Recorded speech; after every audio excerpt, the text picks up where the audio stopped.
কেরানীগঞ্জের কলাতিয়ায় মাদক নির্মূলে ঐক্যবদ্ধ প্রচেষ্টা চলমান, বলেন দাউদ শিকদার। পিন্টু শেখের তথ্যচিত্রে থাকছে বিস্তারিত। কেরানীগঞ্জের কলাতিয়া ইউনিয়নে মাদককে জিরো টলারেন্সে আনার লক্ষ্যে যে দলীয় লোকজন ও এলাকাবাসীকে সাথে নিয়ে ঐক্যবদ্ধভাবে কাজ করছেন কলাতিয়া ইউনিয়ন বিএনপির সাধারণ সম্পাদক দাউদ শিকদার।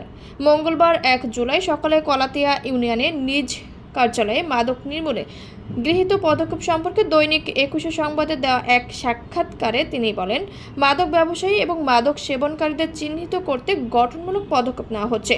মাদকের ছোবলে তরুণ সমাজ ধ্বংস হচ্ছে উল্লেখ করে এই বিএনপি নেতা বলেন, তরুণরাই দেশের ভবিষ্যৎ, তারাই আগামী দিনে দেশ ও জাতিকে নেতৃত্ব দিবে। তাই জাতির বৃহত্তর স্বার্থে পরিশ্রমী ও মেধাবী প্রজন্ম গড়ে তুলতে চাইলে মাদক মুক্ত সমাজের কোনো বিকল্প নেই। অত্র এলাকায় মাদক নির্মূলে কি পদক্ষেপ নেওয়া হয়েছে তা জানতে চাইলে তিনি বলেন, মাদক ব্যবসার সাথে যারা জড়িত আছেন তাদের চিহ্নিত করা হচ্ছে।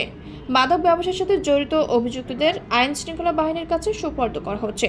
বাবা মায়েদের মাদকের কুফল সম্পর্কে সচেতন করার পাশাপাশি শিক্ষা ও সাংস্কৃতিক প্রতিষ্ঠানগুলোতে মাদক বিরোধী বিভিন্ন সচেতনমূলক উদ্যোগ নেওয়া হচ্ছে। মাদকের বিরুদ্ধে এলাকাবাসীর ঐক্যবদ্ধতার পাশাপাশি প্রশাসনকে আরও তৎপর হওয়ার আহ্বান জানান বিএনপি নেতা দাউদ শিকদার।